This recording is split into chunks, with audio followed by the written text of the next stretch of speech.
Okay, everybody, we are back for the next training video in our 10 video series, private labeling product from visualization to product selling out there in the real world, bringing it to market. So in this video number 6, we're going to be going over researching the products to get the kind of look and feel that we're going after. And again, we're going to be going back to the candles because this is the journey that I've taken, and I'm going to be showing you some.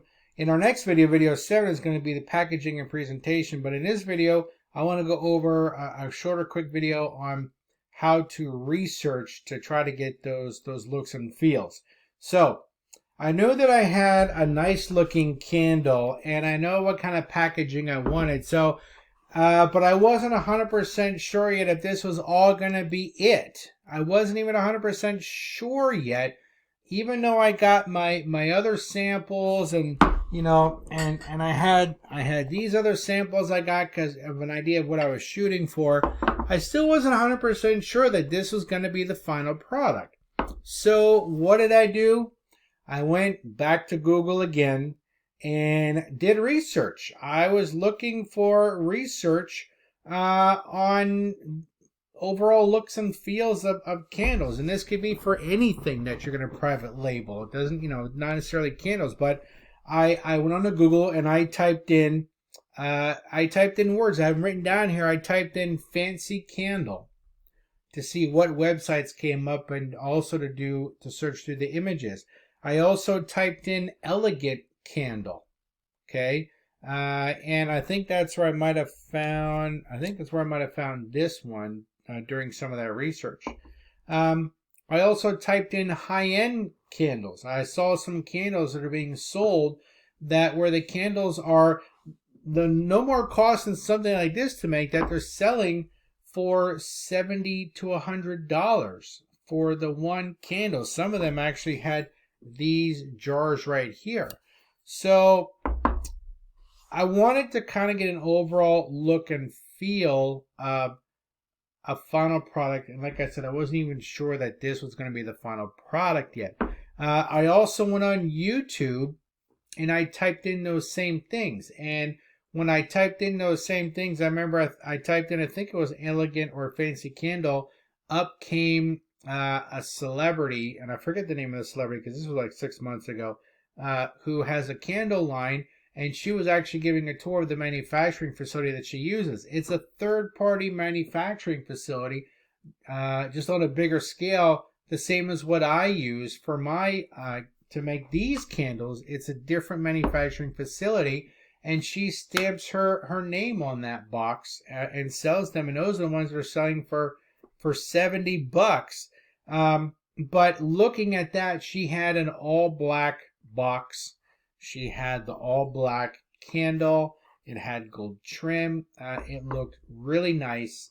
And, at first I thought, you know what? These candles, these jars, I really like these jars.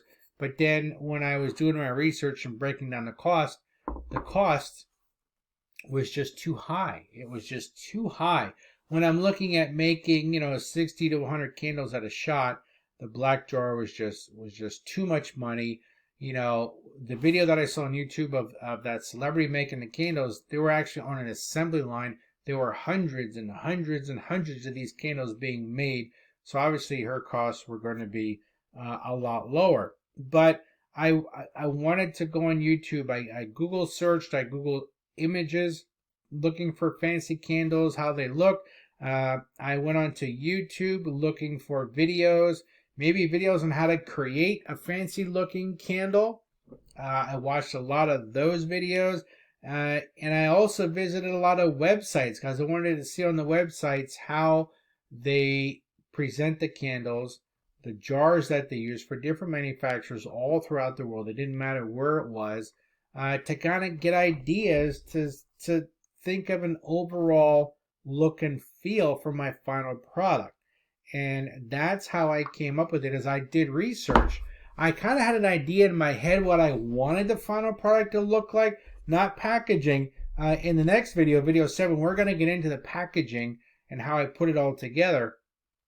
but I wanted to get, I knew what I wanted for the overall look and feel. I knew that when I got the lid, it was just going to be a plain, unfinished, unstained lid. So I went and I got different stains and tested them and made, stained the lids. But I wanted to get an overall look and feel. I knew what it looked like in my head. I just had to find it, maybe already done, and see how it would turn out. See how it would present itself. So this video is shorter, not a whole lot to this video. Video number 6. In the next video, video number 7, we're going to be going over the packaging and presentation, so that when your customer gets it, you know that the presentation is the biggest part of it. How it looks, how it feels, how it handles, and everything is going to be a big plus to get them to come back to your website or go back on Amazon or eBay to purchase another product, maybe as a gift for somebody else. So especially if they're looking to buy this for somebody as a gift. So in the next video, video number 7, we're going to go over all of that. So let's head over to that video right now.